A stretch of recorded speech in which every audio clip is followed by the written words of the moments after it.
అనేది కాకతాళీయంగా వచ్చేసిందా, లేకపోతే యునైటెడ్ స్టేట్స్ ఆఫ్ అమెరికా దీని వెనకాలండి ఈ కథ నడిపించిందా?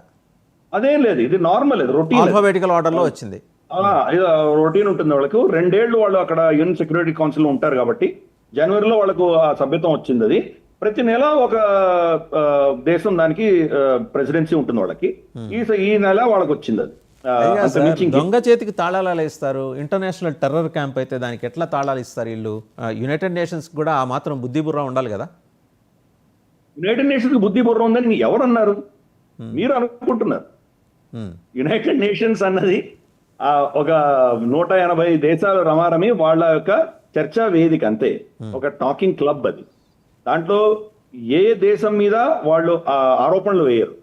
అక్కడ so called axis of evil, Iran, north Korea, వీళ్ళు కూడా అక్కడ వాళ్ళకి పార్టిసిపేషన్ ఉంది. ఇన్ఫాక్ట్ ఇరాన్ స్త్రీల హక్కుల బాడీ యునైటెడ్ నేషన్స్ లో దానికి వాళ్ళు చైర్మన్షిప్ గతంలో చేశారు. వాళ్ళు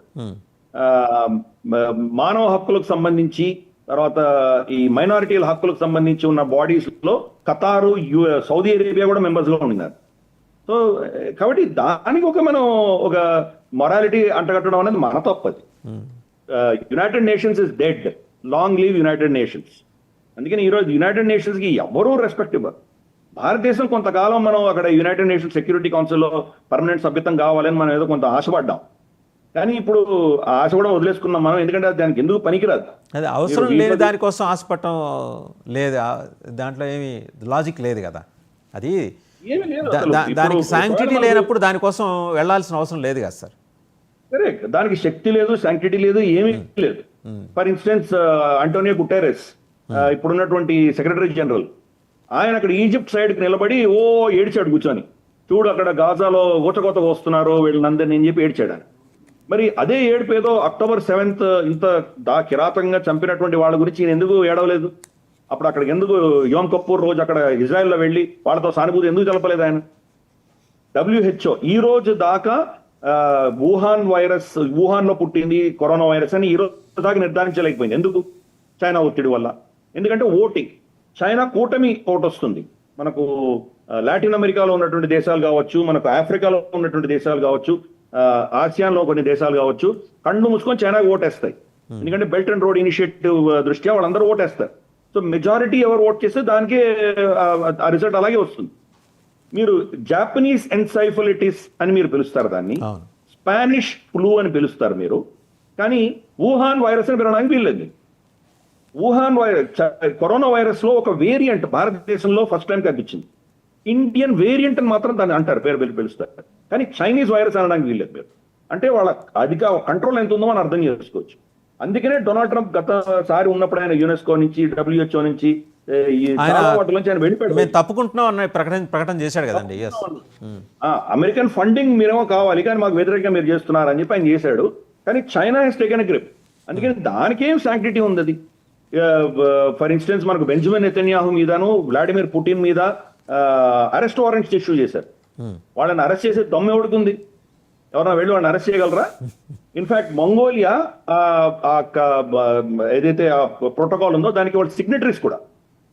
వ్లాడిమిర్ పుటిన్ మంగోలియా వెళ్ళాడు, ఆయనకి భవ్య స్వాగతం పలికారు, అరెస్ట్ చేయలేదు ఆయన్ని. సో కాబట్టి ఇదంతా ఏంటంటే ఇది ఒక టాకింగ్ క్లబ్ తప్పితే ఏం లేదు. యునైటెడ్ నేషన్స్ నెలపాటు చైనా ఏం చేస్తుంది, సార్ ఏం చేస్తుంది ఆ సెక్యూరిటీ కౌన్సిల్? వాళ్ళు ఇండియా భారతదేశానికి వ్యతిరేకంగానే వాళ్ళు అన్ని రెజల్యూషన్స్ తీసుకొస్తారు, ఏదో ఒకటి తీసుకొస్తారు మనకు వ్యతిరేకంగా. మనం వాళ్ళ సార్వభౌమత్వాన్ని ఉల్లంఘించామని, ఇంకేదో మానవ హక్కులు ఇక్కడ సరిగా లేవని, మైనారిటీల హక్కులు సరిగా లేవని, ఇటువంటివేవో తీసుకొస్తారు వాళ్ళు. Multipolar world, minority should be protected అని పనికి మన చెత్త మనకు వ్యతిరేకంగా తీసుకొస్తారు. Nuclear countries should be banned అని, they should be barred from taking some decisions అని, ఏవో ఇటువంటి వాటర్ బాడీస్, ఫర్ ఇన్స్టెన్స్ వాళ్ళకి కావాల్సిన నీళ్ళు ఇప్పుడు ఇండియన్ వాటర్ ట్రీటీకి సంబంధించి రెజల్యూషన్స్ తీసుకొస్తారు. Problem of course Pakistan is a non permanent member. Resolution అయితే as a chairman, as a president of UN security council వాళ్ళు తీసుకురావచ్చు, కానీ అక్కడ చర్చ ముందుకు ఎలా సాగుతుంది? అది ఫస్ట్ మన పక్షాన్ని నిలబడేటువంటి మొదటి దేశం ఫ్రాన్స్. ఫ్రాన్స్ దాన్ని ఫస్ట్ వీటో చేస్తుంది. Second Russia. ఈ రెండు అయిన తర్వాత అమెరికా తర్వాత మనకు UK.